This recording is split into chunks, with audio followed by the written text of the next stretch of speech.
abo monere aditer kukmu sajao kate YouTube te kami bon etohoba menkan mane ona kukmu okoy ko do saria ar okoy ko do kukmu ge tahena ar am judi amak kukmu sari hochoy lagido kana se amak asa kukmu pura lagido tale in jaha metang tips tin kebal matra metang tips ke no video dala ni share apia ar ona tips judi apia channel pe apply ase mane 100% sure men aje apia channel mane ape YouTube channel chetan se rakab lagi se apia channel grow lagi te goroy emapia তবে চলো অক্ত ko bang bilum kate jin jaha tips in share lagi kon ona gebon anjom sari lagi he a tihinya video tlata jahay ko judi channel re poilo hej kan khay obossoy subscribe dalabon hirin daraima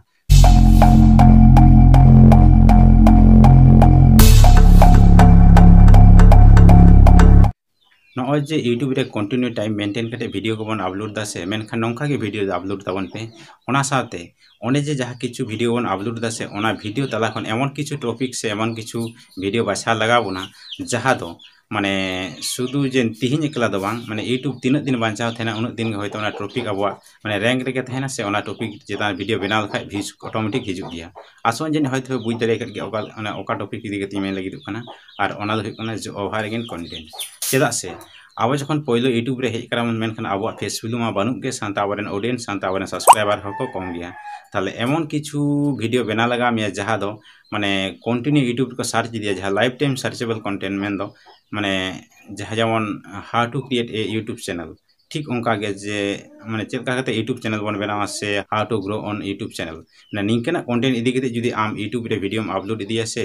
आमा channel रे maximum video के जुदी नोंकाना माने over again content इदी के आमा channel सजाव थाना से मेनखान शुद्ध 100% sure मेना जे आमा चैनल मिद दिन आमा ग्रो हिताम गया और आपे होयतो पहले जखन यूट्यूब रे कामी पे एथोबा मेनखान उनुक्ता सनाम हड़ा मने गे जे ट्रेंडिंग टॉपिक इदी के वीडियो बना मेनखान ट्रेंडिंग टॉपिक इदी के वीडियो बना तबन पे मेनखान ट्रेंडिंग टॉपिक इदी के वीडियो बना के चैनल ग्रो ठीक है मेनखान ओना ट्रेंडिंग टॉपिक ने जहा किछु व्यूज को ᱧᱟᱢᱚᱜ से ओना को व्यूज दो एटा निर्दिष्ट टाइम लिमिट के थायना मेन कोटा दिन धरे के ओना वीडियो लाते व्यूज को हिजुआ मेनखान ओना परवर्ती ओना ना वीडियो ना व्यूज दो डाउन आसे एकदम स्टॉप उतरवा आ नोंका जदि ओवरगेन कंटेंट जे वीडियो पे बनाओ से लेखान जहा तिना दिन यूट्यूब बांचा थे मेनखान उन दिन के वीडियो रे व्यूज पे नाम दिया तबे आसोन जने होयतो वीडियो नापाय बुझे कर गया और नापाय खान सरिगे मिटांग कते लाइक